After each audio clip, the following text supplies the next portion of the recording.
suis Madame Jolie Clarence, comme vous l'avez si bien dit. Je suis 4e vice-présidente à l'IRC. Ici, on dit qu'il y a 13 millions. C'est pas qu'on le dit, c'est que c'est un état c'est factuel. Il y a 13 millions de personnes qui sont en situation de handicap. Bonjour à tous, je m'appelle Nadia Chiabou, assistante administrative pour le compte de l'IRC. Aujourd'hui, nous avons l'honneur de recevoir Madame Clarence Jolie pour la clôture des activités du mois de la femme. Bonjour Madame Clarence Jolie. Bonjour Madame Nadia, comment allez-vous? Je veux bien, merci. Et vous? Très très bien, par la grâce de Dieu. Madame Clarence, pouvez-vous vous présenter aux téléspectateurs pour savoir en gros qu'est-ce que vous faites dans l'IRC, quels sont vos projets à venir à long et à court terme? Ok, donc je suis Madame Jolie Clarence, comme vous l'avez si bien dit. Je suis 4e vice-présidente à l'IRC. De formation, je suis éducatrice spécialisée. Donc la question autour de la protection maternelle et infantile m'a toujours touchée. Donc c'est le métier que j'ai occupé une très grande partie de ma vie. Et puis, à présent, je me suis plutôt redirigée vers les assurances, mais tout en étant active au sein de l'IRC. D'accord.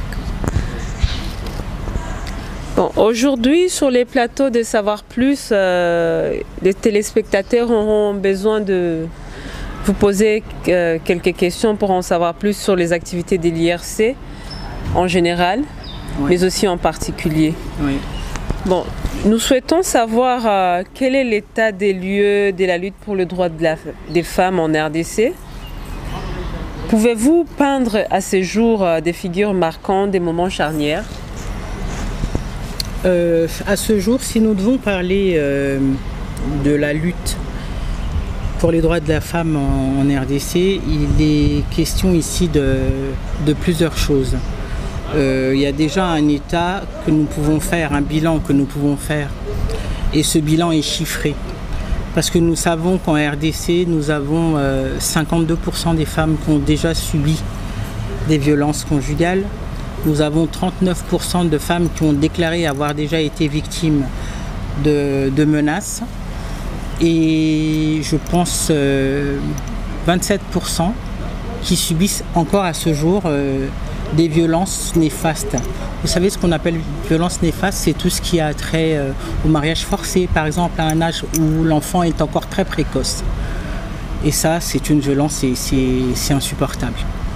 Donc voilà un peu où on en est. Là, j'évoque la femme, mais je peux aussi évoquer les personnes vivant avec un handicap. 13 millions en RDC, c'est énorme. Alors qu'est-ce qu'on fait pour ces gens-là? On les laisse sur le carreau? On les aide à s'insérer dans la société? Par quel biais? Ce sont des questions que nous travaillons. Lorsque nous voyons qu'il y a peu d'accessibilité pour les personnes en situation de handicap, ne fût-ce que, je ne sais pas, prendre des transports, à l'école, est-ce qu'il y a des accès, des rampes? Il n'y a pas. Il y a tellement de choses à mettre en place pour ces personnes que l'on laisse en marge de la société. Et l'IRC veut être une voix, parmi tant d'autres je sais, mais une voix audible par rapport à toutes ces personnes qui sont en faiblesse et dans des précarités. Madame Clarence, comment évaluez-vous la résolution 1325 et son impact sur les règlements des conflits? Des attentes trahies, mitigées ou satisfaites?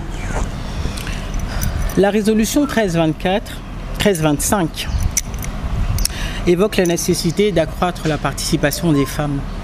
Parce qu'on peut très bien le voir que la femme est très peu impliquée dans les conflits. On ne va pas aller très loin, nous allons aller à l'est de chez nous. Quelle est la place de la femme dans ce conflit-là? En tout cas, à ma connaissance, il n'y a pas grand-chose qui est vraiment mis en avant. Et puis, il faudrait qu'il y ait quelque chose de l'ordre de l'égalité. Il faudrait que la femme ait autant de choses et il faudrait qu'elle puisse participer dans le processus de tout ce qui est prise de décision. Il faudrait qu'elle puisse être aussi celle qui peut promouvoir la paix et la sécurité.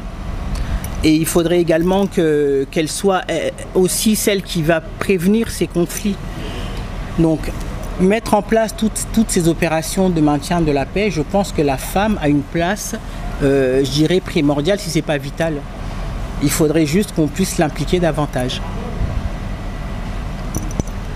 D'accord, Madame Clarence. Selon vous, quel est l'objectif stratégique de la déclaration du 26 mars? La déclaration du 26 mars, en fait, elle se veut historique parce qu'en fait, elle fait un état des lieux. Elle fait un bilan sur les actions menées, les statuts acquis, conquis, à conquérir par la femme. Et en général, par la femme en général, là nous parlons plus de la femme congolaise.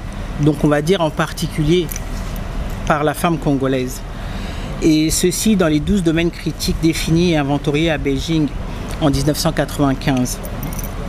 Vous savez, les programmes des Nations Unies a permis qu'on mette en avant 12 domaines. Alors maintenant la question c'est mettre l'accent sur ces 12 domaines, d'accord, mais qu'en est-il à ce jour?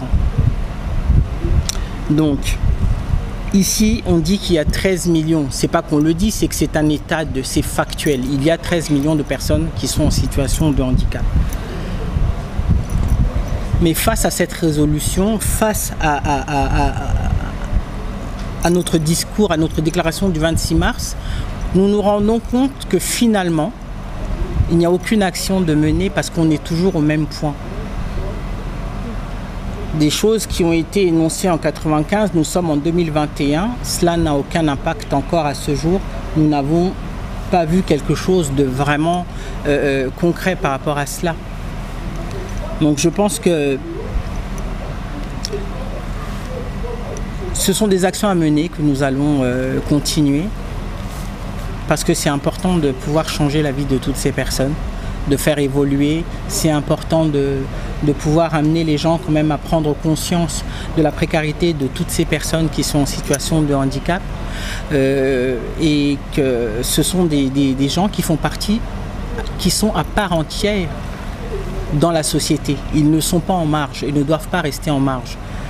Être en situation de handicap ne veut pas dire qu'on est incapable. Parce que le handicap, certes, il peut être physique, mais intellectuellement, les gens continuent à fonctionner. Et quand bien même que le handicap serait physique, cela n'empêche pas de s'insérer, d'être inséré dans la société. Mais cela, il en va de l'effort de tous et surtout de l'effort de ceux qui nous gouvernent. Madame Clarence Joly, on nous dit toute révolution est un cheminement. Pouvez-vous énumérer les étapes qui séparent les femmes de la pleine conquête de leurs droits? Est-ce une utopie ou une réelle possibilité? Le combat pour la conquête des droits, le combat pour la conquête de nos droits, la conquête de ses droits. La femme fait face à une véritable course d'obstacles contre la montre du fait dans le cheminement. Il y a à franchir des étapes civilisationnelles dues au machisme, les étapes sociétales dues aux us et coutumes qui limitent souvent la femme au seul statut de femme au foyer. Nous avons également les étapes institutionnelles dues au mode de gouvernance et des institutions internationales comme ONU Femmes. Entre parenthèses, ONU Femmes qui jusqu'alors n'a pas rempli toutes les conditions, n'a pas répondu à toutes nos attentes en fait. Et ONU Femmes n'a pas les moyens politiques et les programmes qu'elle annonce pendant des décennies, jusqu'ici, les résultats sont très très mitigés et très étriqués. Alors, ça crée des ambitions, c'est vrai, mais jusque-là, nous n'avons pas encore vu grand-chose. La conquête, elle va continuer parce que nous avons beaucoup d'ambitions et les ambitions de conquête de nouveaux périmètres de tous nos droits possibles et vitaux. Donc, Je dirais tout simplement que nous sommes en lutte et tant que nous n'aurons pas gain de cause, la conquête continuera. Quelle est la réponse que l'IRC préconise face au bafouement des droits des femmes? L'IRC préconise tout d'abord, à mon sens, une réflexion qui est basée sur une analyse. Donc, analyser les phénomènes de la condition féminine congolaise à la lumière des expériences du passé et déceler les points forts ainsi que les points faibles. Et puis, deuxièmement, je dirais regarder ces phénomènes sous le prisme des 3 R en nous interrogeant sur le type de nation, d'État et d'être congolais à susciter dans les étapes de la refondation pour rendre notre société apte à la justice, à la parité, à l'égalité des chances par le rayonnement et l'expression de la pleine capacité de toutes et de tous en vue d'atteindre des idéaux de développement durable en RDC. Dernière question, Madame Clarence.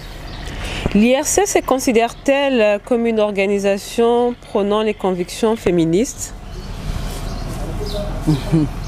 Le féminisme comme courant philosophique, il peut devenir un état d'esprit ou un comportement. Non sans dérive selon certaines idéologies.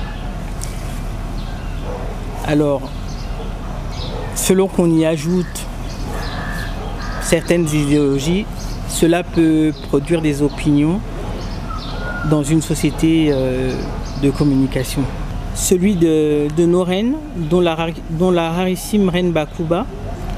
Nous avons également la rarissime reine qui devait devenir roi du puissant royaume d'Abomey au Bénin. Celui de la déclaration de Madame Olympe de Gouges, qui avait sacrifié sa vie en 1791. C'est la première déclaration des droits de la femme et de la citoyenne. Et le féminisme issu des difficultés d'accéder aux droits légitimes reconnus. Le féminisme peut être un courant philosophique, il peut également être un état d'esprit. Mais le féminisme que prône l'IRC, c'est celui qui va étudier les infériorités systématiques qu'il y a au niveau de la gente féminine. Ce que les femmes subissent face aux hommes, en termes d'égalité, on va dire, les inégalités que les femmes font face aux hommes dans la société. Et puis, je dirais aussi, l'IRC prône plus cet état d'esprit-là qui veut que la femme, tout en recherchant cette égalité, cette parité, qu'elle n'ait pas l'esprit. Alors, merci Madame Nadia pour l'occasion que vous me donnez ce soir, pour ces quelques mots que je partage avec les femmes de l'IRC aussi, tout d'abord. Et je tiens à féliciter, à remercier les fédérations pour les actions entreprises durant ce mois de lutte pour les droits de la femme. Donc c'est un mois où on fait le bilan, c'est un mois où on fait l'état des lieux et on fait l'état des lieux sur la situation des droits des femmes. Et c'est une question posée au bon sens de tous les Congolais. Donc voilà, ça ne concerne pas que la femme, c'est une question qui est posée à tous les Congolais. Merci.